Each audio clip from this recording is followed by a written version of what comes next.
During the evening of February 4th in 2010, at around 7:47 p.m., a neighbor's surveillance system captured what is believed to be a 1996 white Isuzu Trooper pulling out of the driveway of 3473 Avocado Vista Lane in Fallbrook, California. The owners of the Isuzu Trooper, as well as the home on Avocado Vista Lane, were 40-year-old Joseph McStay and his wife, 43-year-old Summer McStay, as well as their sons, 4-year-old Gianni and 3-year-old Joseph Jr. Joseph McStay owned and operated Earth-inspired products. The company built custom and decorative fountains. Summer McStay was a licensed real estate agent. It is not known who was really inside of the Isuzu Trooper because the vehicle's occupants could not be seen in the video. 4 days later, on February 8th around 11 p.m. in the evening, the white Isuzu Trooper had been towed from a strip mall parking lot in San Ysidro, San Diego, which is right near the Mexican border. Security guards state that the Trooper had been parked there between 5:30 and 7 o'clock that evening. Days later, on February 10th, San Diego County Sheriff's deputies were called to conduct a welfare check on the McStay home on Avocado Vista Lane. Deputies saw no signs of foul play and did not go inside the home. 3 days later, on February 13th, Joseph's brother, Mike McStay, worried from not hearing from his brother in over a week, arrived at the home on Avocado Vista Lane. Mike managed to crawl inside of an open window. Inside the home, Mike found a carton of eggs on the counter and 2 child-sized bowls of popcorn still laying on the sofa. The family dogs had also not been fed. The still and silence of the empty McStay home only made it more frightening to Mike McStay. It was as if the whole family just got up and left in a hurry. He knew something was terribly wrong. On February 15th, 2010, family members reported the McStay family missing to the San Diego County Sheriff's deputies. The only real clue detectives had was a phone call that was placed at 8:28 p.m. on the evening of February 4th. The call was placed from Joseph McStay's cell phone to his business associate, Charles Chase Merritt. That last phone call went to voicemail. Charles Merritt told police that he ignored the call because he was watching a movie. As time went on, the disappearance of the McStay family would become shrouded in mystery. How does a family of 4 just up and disappear? The case drew media attention from around the United States, and that's when the conspiracy theories started. Theories that ranged from Joseph McStay owing money to the wrong people, or that he was in debt, an unhappy marriage, and theories of the family just up and running to Mexico. But Joseph McStay had money in the bank, and his business was booming and very successful, and his marriage was very happy. On March 5th, 2010, San Diego County Sheriff's deputies released a video which shows images of a group of people similar to the McStay family going hand in hand, walking through the pedestrian gate at the California-Mexico border and into Mexico. The video is dated around 7 p.m., February 8th.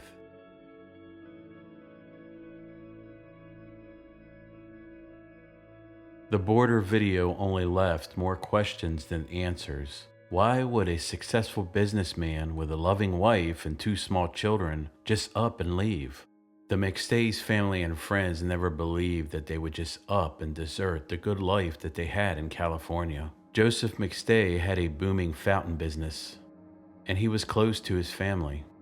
The families, in return, grew frustrated with the San Diego Sheriff's Department and investigators heading up the investigation. They always felt that something was wrong, but it seemed that nobody would listen. The McStay family mystery was featured on the television series Disappeared, as well as America's Most Wanted. Rumors started to fly of the family being spotted in Mexico. A waitress in an El Rosario, Mexico restaurant claimed to have spotted the family and accurately described the visible birthmark on little Joey McStay's forehead. Over 3 years after the disappearance of the McStay family, on April 9, 2013, the San Diego Sheriff's Department investigators announced that the McStay family left for Mexico voluntarily. They did not suspect any foul play. That was until November of 2013. On November 11th, 2013, around 100 miles from the McStay's home in Fallbrook, California, a dirt biker was riding around the Mojave Desert outside of Victorville when the biker came across a child's skull. The biker contacted police about the gruesome discovery. Police and detectives arrived on the scene and discovered 2 shallow grave sites with multiple human remains. Forensic investigators, along with the anthropologists, worked the crime scene to recover the remains. On November 15, 2013, nearly 2 years and 10 months after the McStay family disappeared, San Bernardino County Sheriff John McMahon announced publicly that the remains of 4 people had been discovered. He identifies the bodies found as Joseph, Summer, Joseph Jr., and Gianni McStay. The investigation into what really happened to the McStay family was now almost 3 years of lost time. In what was originally thought to be 4 people leaving the country at their own will is now a quadruple homicide, and a brutal one at that. The McStay's home was a crime scene, but after almost 3 years, with so many people being inside the home, things moved out of the home. It would be a difficult task with all of the lost time. During the investigation, detectives would make a grisly discovery that the 4 victims were fatally beaten about their heads and face, all dying from blunt force trauma.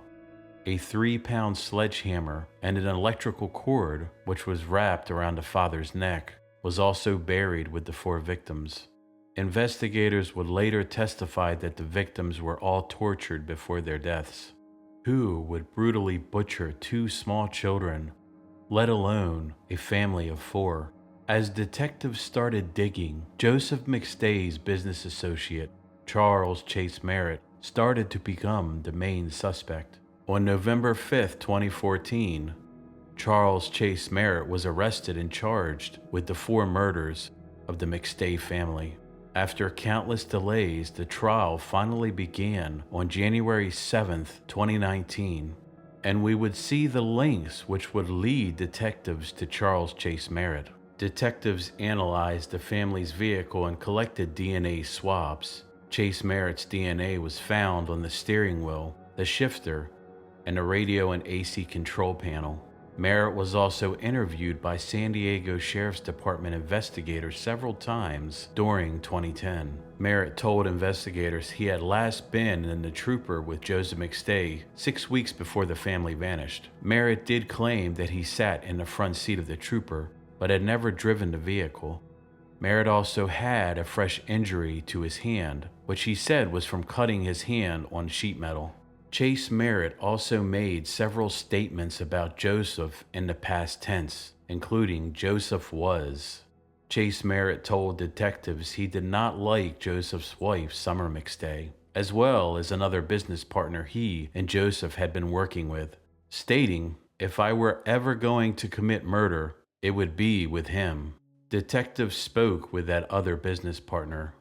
When they did, they were told that Joseph McStay had lent Chase Merritt $30,000 to pay a gambling debt, and that Joseph planned on firing Merritt. Investigators also traced Chase Merritt's cell phone to the area where the bodies were buried in the days after the family disappeared. They also linked a phone call from that cell phone seeking to close McStay's online bookkeeping account. Prosecutors eventually discovered that about the time the McStay family had vanished, thousands of dollars in checks allegedly from Joseph McStay to Chase Merritt had been written and cashed by Merritt.